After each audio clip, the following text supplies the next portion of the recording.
हमारे चैनल में स्वागत है आपका। आज की वीडियो में बात करेंगे section 143A of negotiable instrument act के बारे में। वीडियो को आगे बढ़ाने से पहले अगर आपने हमारे चैनल को सब्सक्राइब नहीं किया है तो सब्सक्राइब कर लें, ताकि हमारी जो भी हम वीडियोस बनाते हैं लीगल पॉइंट्स के ऊपर नोटिफिकेशन आपको मिलता रहे। तो चलिए फिर स्टार्ट करते हैं और जानते हैं कि 143A of negotiable instrument act क्या है। Section 143A of negotiable instrument act introduce हुआ था 2018 में अमेंडमेंट के बाद।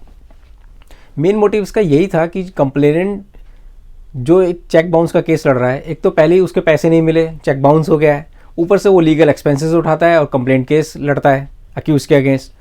तो उसको थोड़ा सा रिलीफ देने के लिए ये सेक्शन इनकॉर्पोरेट किया गया था 2018 के अंदर, जिसमें कोर्ट को एक पावर दी गई थी कि जब तक ये केस चल रहा है 138 का, अक्यूज्ड कंप्लेनेंट को कुछ कंपनसेशन अमाउंट दे।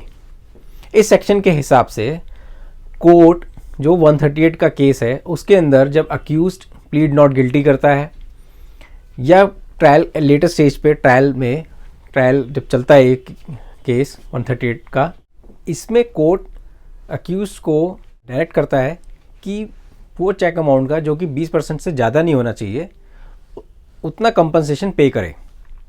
अब वो कोर्ट के ऊपर है कि वो 20% दे, 10% दे। तो उसको ऑर्डर होने के बाद जब वो कोर्ट ऑर्डर कर देते कि आपको कंपनसेशन पे करना है कंप्लेनेंट को, तो ऑर्डर होने के 60 डेज़ के अंदर आपको वो अमाउंट पे करना होता है। अगर आप 60 डेज़ के अंदर वो अमाउंट पे नहीं करते तो उसकी रिकवरी, जैसे कि सेक्शन 421 ऑफ CRPC में बताया गया है, उस हिसाब से उसकी रिकवरी होगी। और अगर एक्यूट हो जाता है, मान लीजिए वो बरी हो गया, उसके खिलाफ आप केस साबित नहीं कर पाया कंप्लेनेंट कि चेक बाउंस जो हुआ है या जो चेक दिया गया था वो किसी डेट के अगेंस्ट था या किसी लाइबिलिटी के अगेंस्ट था, अब वो एक्यूट हो गया है, तो उस केस में कंप्लेनेंट को वो सारा अमाउंट उसे वापस करना पड़ेगा और उसके साथ इंटरेस्ट भी देना पड़ेगा, जो कि RBI द्वारा उस वक्त निर्धारित चल रहा है, बैंक रेट। अब दूसरा सवाल ये आता है कि ये जो राइट है, क्या ये मैंडेटरी है या डिस्क्रिशनरी है। देखिए, अब सवाल ये आता है दूसरा कि ये जो 143A का डायरेक्शन पावर है कोर्ट को डायरेक्शन देने की, कंपनसेशन पे करने की, ये मैंडेटरी है, यानी मतलब जब कंप्लेंट एप्लीकेशन फाइल करे कि 143 की मैंने एप्लीकेशन लगाई है, तो अब आप अक्यूज को डायरेक्ट किया जाए कि वो मुझे कंपनसेशन पे करे, जो कि चेक अमाउंट का 20% तक हो सकता है। तो क्या एप्लीकेशन लगाने के बाद कोर्ट को ये ऑर्डर करना ही करना है या उसकी वो डिस्क्रिशनरी पावर है, ये उसके ऊपर है कि वो देखेगा कि देना बनता भी है कंपनसेशन या कितना देना बनता है या नहीं बनता है। देखिए, इसके ऊपर बहुत सारी हाई कोर्ट्स की अलग अलग जजमेंट्स आई हैं, जो ज़्यादातर मेजॉरिटी ऑफ जजमेंट्स यही कहती है कि ये जो पावर है वो मैंडेटरी नहीं है, डायरेक्टरी है। मतलब कोर्ट को अगर लगेगा सारे फैक्ट्स देख के कि हाँ अक्यूज लिंगर ऑन कर रहा है या डिले कर रहा है या केस कंप्लेंट का बहुत स्ट्रांग है और केस लंबा चल सकता है, तो वो एक रीज़न के साथ, प्रॉपर रीज़न के साथ ये ऑर्डर कर सकता है कि अक्यूज कंप्लेनेंट को कंपनसेशन पे करेगा। इसमें latest judgement Bombay High Court की आई है, कर्नाटका हाई कोर्ट की भी रही है और मद्रास हाई कोर्ट ने भी इसी के ऊपर जजमेंट पास की है कि ये जो पावर है, ये 143A of negotiable instrument act है, ये मैंडेटरी नहीं है बल्कि डायरेक्टरी है और डिस्क्रिशन यूज़ करके पावर कोर्ट ऑर्डर दे सकता है। अब दूसरा एक और इम्पॉर्टेंट इसके ऊपर एक जजमेंट आई जिसमें अक्यूज के अगेंस्ट ऑर्डर हुआ कंपनसेशन पे करने का।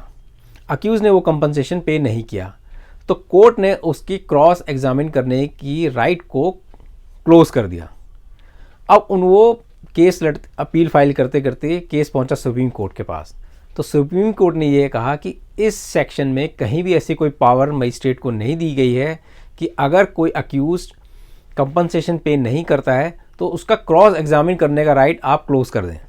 आप रिकवरी के लिए जो पावर सेक्शन 421 ऑफ CRPC में दी गई है उसका यूज़ करके आप रिकवरी करा सकते हैं अमाउंट की, आप उसका क्रॉस एग्जामिनेशन करने का राइट नहीं क्लोज कर सकते।